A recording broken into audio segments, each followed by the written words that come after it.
عبد الملک نے بیان کیا ان سے عبداللہ بن حارث بن نوفل نے اور ان سے حضرت عباس بن عبد المطلب نے کہ انہوں نے عرض کیا کہ یا رسول اللہ، آپ نے جناب ابو طالب کو ان کی وفات کے بعد کوئی فائدہ پہنچایا؟ وہ آپ کی حفاظت کیا کرتے تھے اور آپ کے لیے لوگوں پر غصہ ہوا کرتے تھے۔ حضرت صلی اللہ علیہ وسلم نے فرمایا کہ ہاں، وہ دوزخ میں اس جگہ پر ہیں جہاں ٹخنوں تک آگ ہے، اگر میں نہ ہوتا تو وہ دوزخ کے نیچے کے طبقے میں رہتے۔ صحیح بخاری حدیث نمبر 6208۔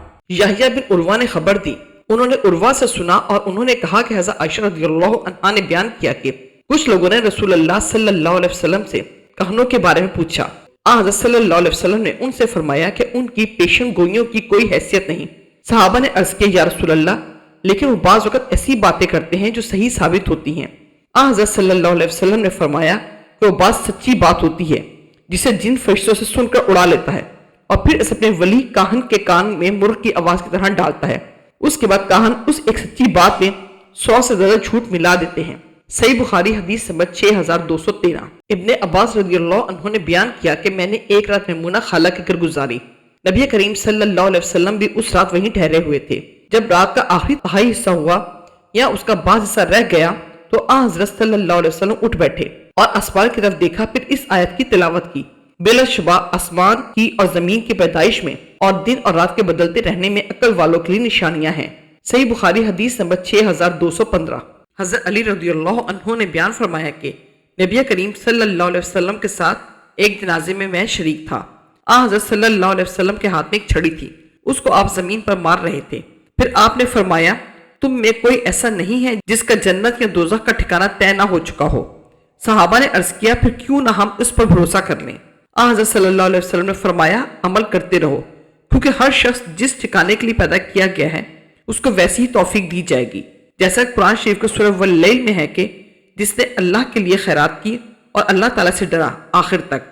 صحیح بخاری حدیث نمبر 6217۔ عقبہ بن صحبان ازدری سے سنا، وہ عبدہ بن مغفل مزنی سے نقل کرتے تھے کہ نبی کریم صلی اللہ علیہ وسلم نے کنکری پھینکنے سے منع کیا تھا اور فرمایا تھا کہ وہ شکار نہ مار سکتی ہے اور نہ دشمن کو نقصان پہنچا سکتی ہے، البتہ آنکھ پھوڑ سکتی ہے اور دانت توڑ سکتی ہے۔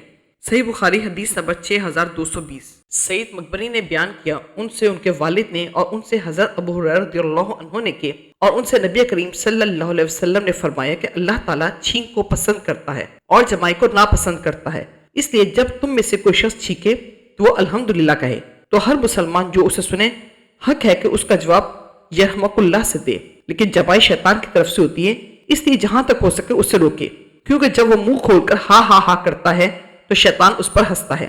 صحیح بخاری حدیث نمبر 6223۔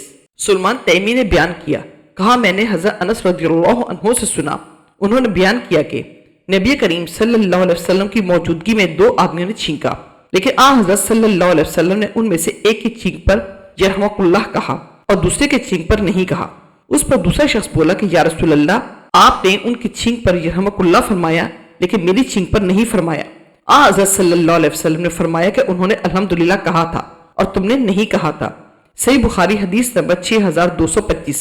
حضرت ابو ہریرہ رضی اللہ عنہ نے بیان کیا ان سے نبی کریم صلی اللہ علیہ وسلم نے بیان کیا اللہ تعالیٰ چھینک کو پسند کرتا ہے کیونکہ وہ بعض دفعہ صحت کی علامت ہے اور جمائی کو ناپسند کرتا ہے، اس لیے جب تم میں سے کوئی شخص چھینکے تو وہ الحمدللہ کہے، لیکن جمائی لینا شیطان کی طرف سے ہوتا ہے، اس لیے جب تم میں سے کسی کو جمائی آئے تو اپنی قوت اور طاقت کے مطابق اسے روکے، اس لیے جب تم میں سے کوئی جمائی لیتا ہے تو شیطان ہنستا ہے۔